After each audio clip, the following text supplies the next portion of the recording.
PH News Reaction. Pampolitika, reaction at opinion. Walang bahid na katiwalian. Mga issue bigyan ng linaw. Ibalita sa lahat ng mabuting balita.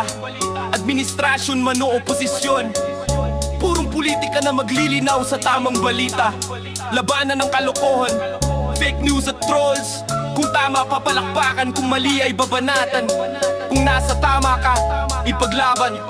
Kasama mo ang PH News Reaction. Sama-sama nating ipalaganap ang tamang impormasyon sa PH News Reaction. Lahat ng mabuting ginagawa ay pupurihin ka. Nasa pink, pula, dilaw o green ka man, basta gumawa o ng tama. Ang PH News Reaction, ipaglalaban ka. Kaya dito ka na, sit back and relax.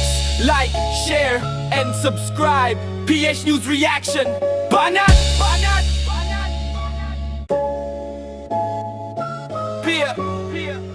PH News Reaction. Pampolitika, reaction at opinion. Walang bahid na katiwalian. Mga issue bigyan ng linaw. Ibalita sa lahat ng mabuting balita. Administrasyon man o oposisyon, purong politika na maglilinaw sa tamang balita. Labanan ng kalokohan, fake news at trolls. Kung tama papalakpakan, kung mali ay babanatan. Kung nasa tama ka, ipaglaban.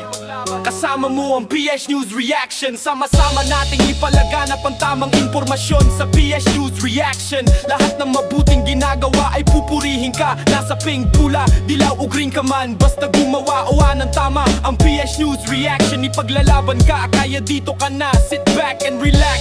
Like, share, and subscribe. PH News Reaction. Banat!